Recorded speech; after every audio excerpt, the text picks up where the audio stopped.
Today's video is sponsored by War Thunder.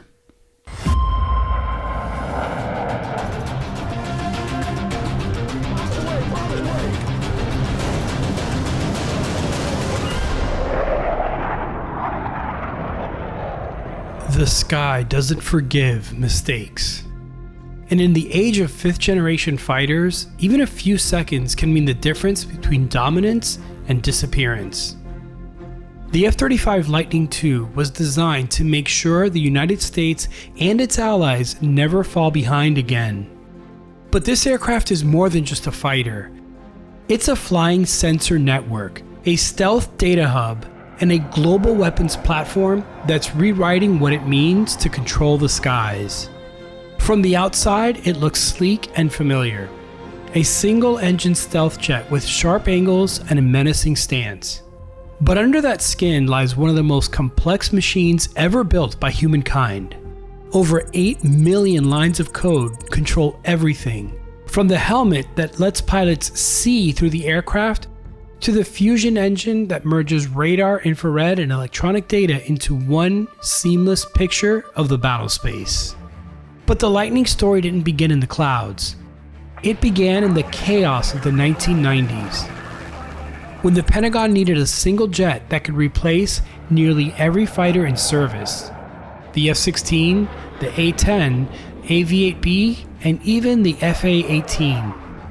One aircraft for the Air Force, Navy, and Marines. It sounded impossible, and for a time, it nearly was. Billions of dollars over budget, years behind schedule. Headlines called it a disaster. Critics said it would never live up to the promise.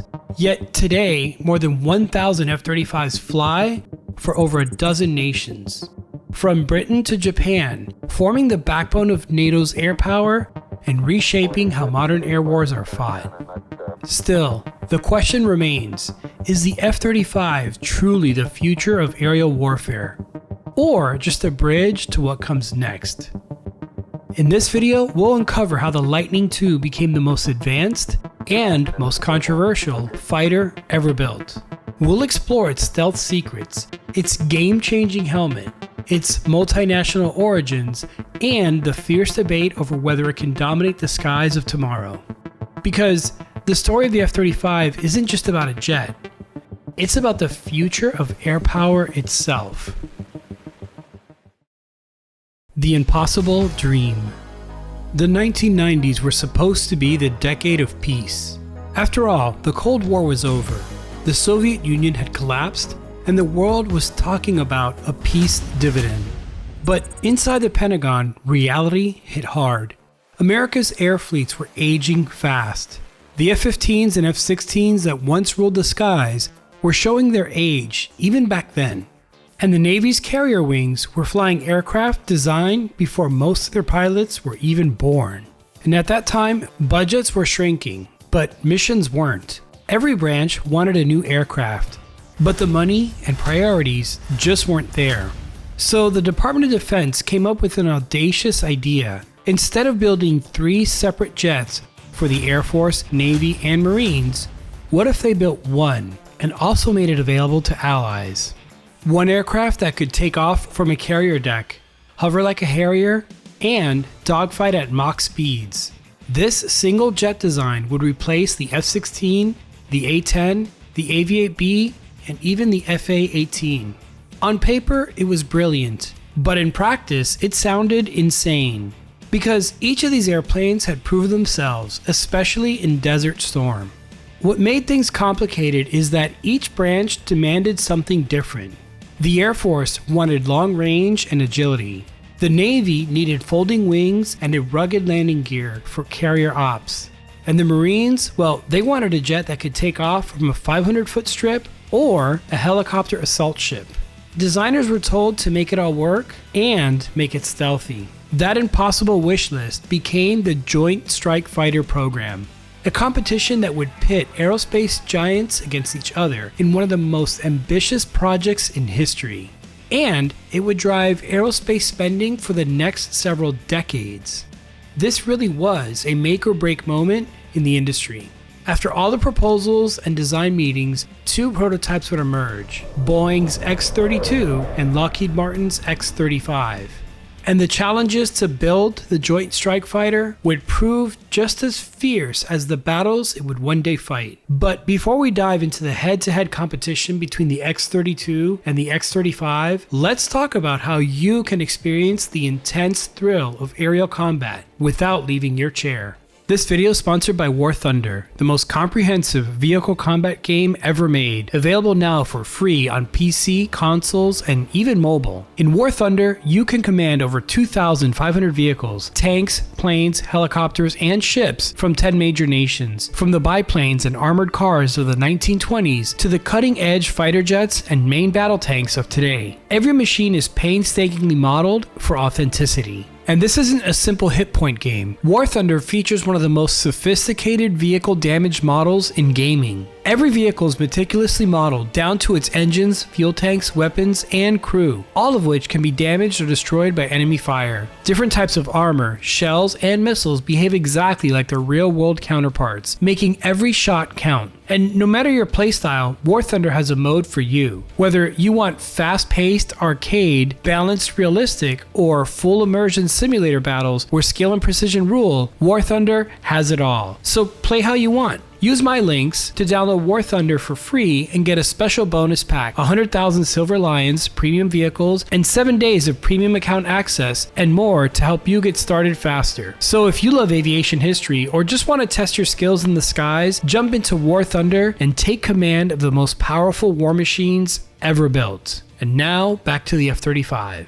Now, speaking of dogfights, while you're pulling virtual Gs in War Thunder, back in the real world, the skies over Edwards Air Force Base were about to host one of the most important flyouts in aviation history. 2 prototypes, 1 contract, and the future of Western air power hanging in the balance.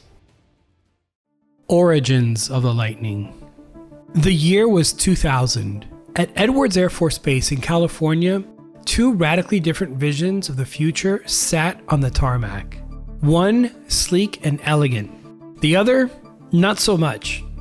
On one side was Boeing's X-32, nicknamed Monica by engineers for reasons that made its PR team cringe. And it looked unconventional, with a wide mouth intake, a bulbous body, and wings that seemed too small for its frame. Boeing believed simplicity would win. Fewer moving parts, cheaper to build, and rugged enough for all 3 services. On the other side was Lockheed Martin's X-35, leaner, sharper, and more conventional in appearance. But under its smooth lines lay something extraordinary, an innovative shaft-driven lift fan that could literally change the rules of flight.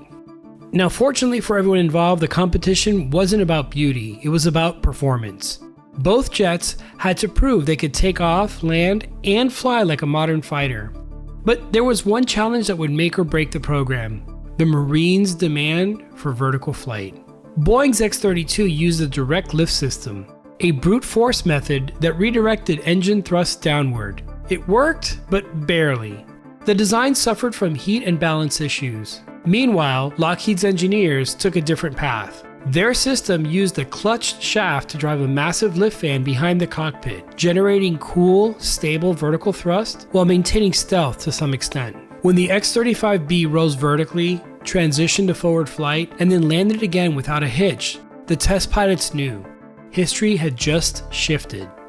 It was the first aircraft ever to perform a short takeoff, supersonic dash, and vertical landing in a single flight. That moment basically sealed the deal. On October 26, 2001, the Pentagon announced that Lockheed Martin had won the Joint Strike Fighter contract, the largest military procurement in history. The X-35 would become the F-35 Lightning II, honoring the legacy of the legendary P-38 Lightning, which was also made by Lockheed.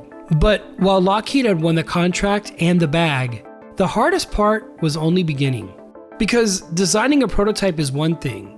Building a stealth, networked, multi-role fighter that satisfies 3 branches of the military and 12 allied nations, well, that's something else entirely.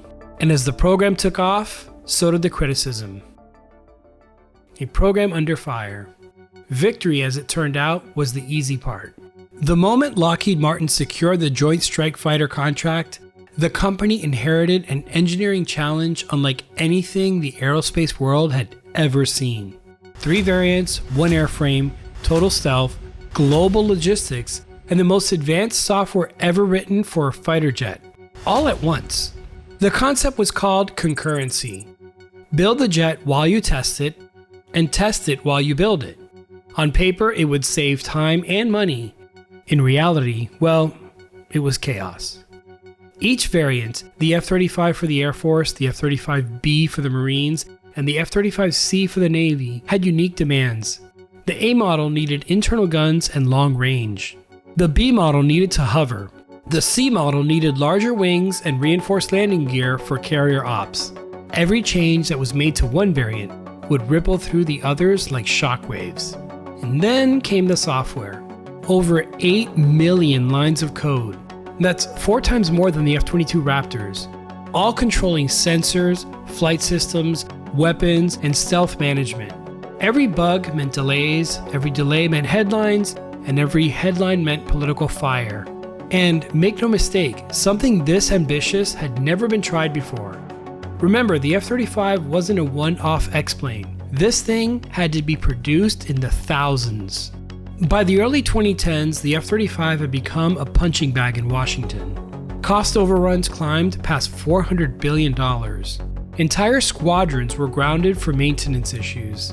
Test reports leaked to the press, calling it, quote, the fighter that couldn't dogfight, end quote. Congress demanded answers. Allies questioned their investment. And of course, late-night comedians mocked it. But behind the hangar doors, something very different was happening. Test pilots and engineers were burning through endless nights, fixing, tweaking, and refining. They knew that every hour of flight data pushed the jet closer to something truly revolutionary. And quietly, like a third-year quarterback, progress began to show. Software stabilized. Reliability improved. The radar cross-section dropped to a value that was lower than any fighter in history. And when F-35s finally started flying mock combat missions against 4th-generation jets, the results shocked even their own pilots. Meanwhile, the headlines were still calling it a failure. But deep inside the Nevada desert, at exercises like Red Flag, the F-35 was rewriting the rules of air combat. Because where critics saw a boondoggle, pilots saw the future. The tech revolution. For years, the world focused on the F-35's cost. But few understood what that money actually brought. Because beneath its composite skin, the Lightning wasn't just another fighter jet. It was a supercomputer that could fly supersonic. The magic begins with sensor fusion, a term that sounds simple, but changed air combat forever. The F-35 carries an AESA radar, an electro-optical targeting system, 6 infrared cameras that see in every direction, and an electronic warfare suite that can sniff out enemy radars long before they lock on. In older aircraft, those feeds and manual switching between displays would overload the pilot. But in the F-35, all that data is merged into a single, seamless picture. It's like having the world's best radar operator, infrared analyst, and signal intelligence team whispering in your ear at once. And then there's the helmet, a $400,000 piece of science fiction brought to life. It doesn't just display information, it becomes the cockpit. Tiny cameras that are embedded across the jet feed real-time imagery to the pilot's visor, allowing them to look straight through the airframe and see the world outside in full night vision detail. Target designators appear wherever the pilot looks. Threats light up instantly. The jet reacts almost as fast as the pilot can think, and the helmet is so good that the Lightning doesn't even have a heads-up display or HUD. It simply just doesn't need one.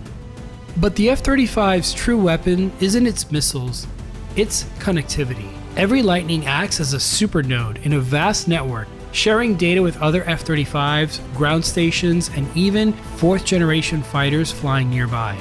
A single jet can silently pass targeting information to an F-15 miles away, letting the older jet fire without ever turning on its radar.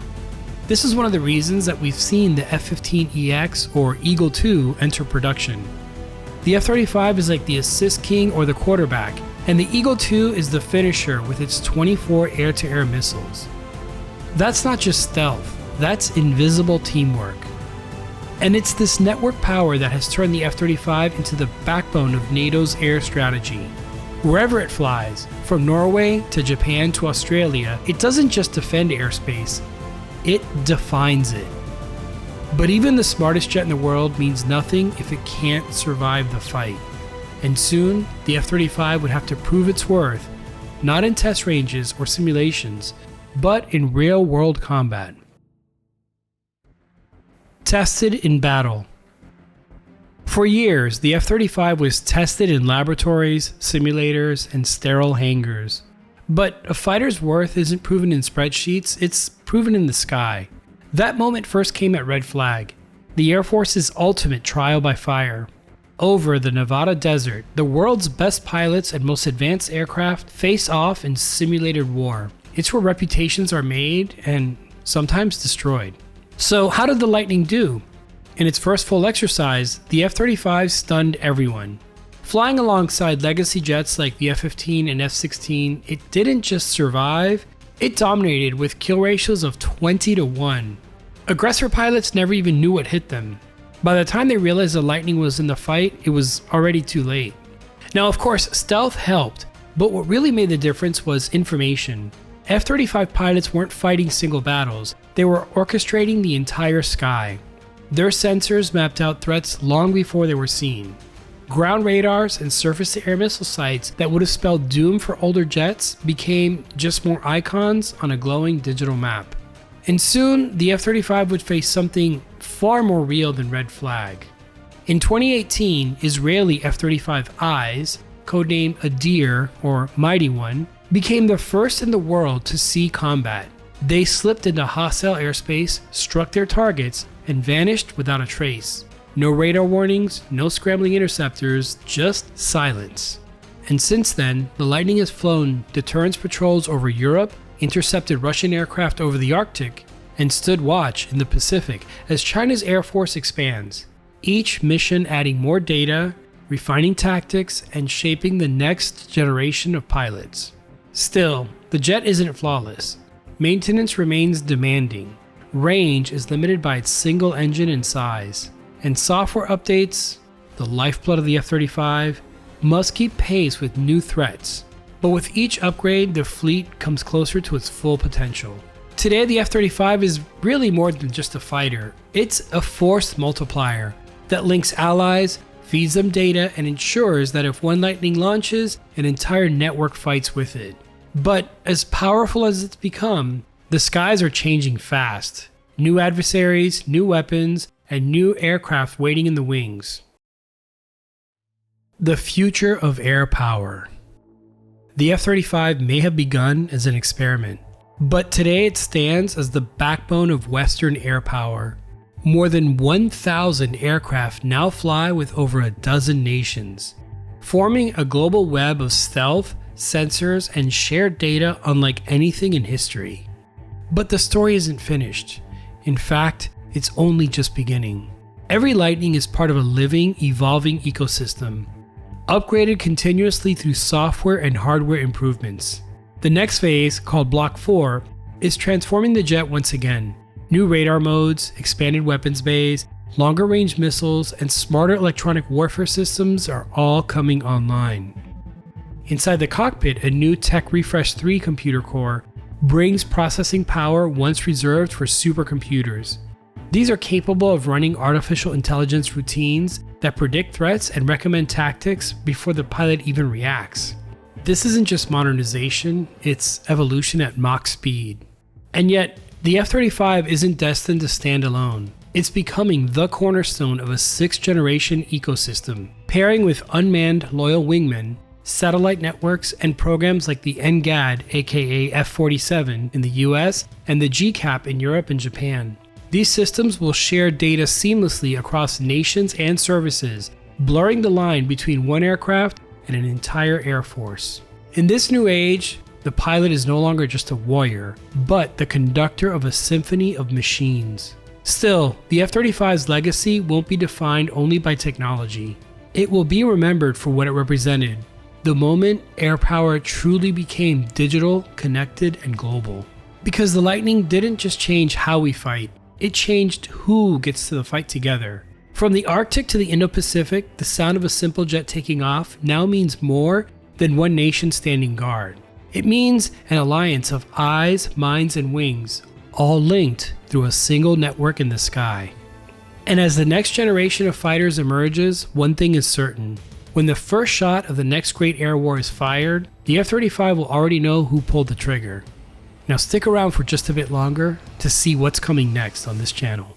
Thanks again to today's sponsor, War Thunder. Play War Thunder for free right now on PC, PlayStation, Xbox, or mobile by using my links in the pinned comment or video description. New and returning players on PC and consoles, if you haven't played in the last 6 months, you'll get a massive bonus pack across all platforms, including multiple premium vehicles, the exclusive Eagle of Valor Decorator, 100,000 Silver Lions, and 7 days of premium account access. It's available for a limited time only, so don't wait. Jump into War Thunder today and take command of the most powerful war machines ever built. The Apex Hunter. Remember that the sky doesn't forgive mistakes. And for nearly 3 decades, the F-35 Lightning has been proof that survival in the modern era isn't about brute force, it's about information, adaptation, and the invisible threads that connect an entire alliance. But before the Lightning ever took flight, another hunter was already stalking the upper atmosphere, one that was born in secrecy, designed to dominate before the enemy even knew it was there. It wasn't built to share data. It wasn't built to play nice. It was built to eliminate anything that flies. That aircraft was and is the F-22 Raptor, the first true 5th generation fighter, a machine so far ahead of its time that even today, no adversary has matched it. If the F-35 is the network, then the Raptor is the apex hunter within it, a ghost that rules the sky by tooth and claw. In the next video on this channel, we'll dive deep into the story of how the F-22 became both a triumph and a tragedy. A fighter too advanced for its own era, cancelled before it could meet its full potential, and yet still untouchable 2 decades later. Because if the Lightning changed the way we fight, the Raptor defined why we fight to own the sky. So strap in, the next mission is about to begin. This is the story of the F-22 Raptor, the fighter that should have ruled the world.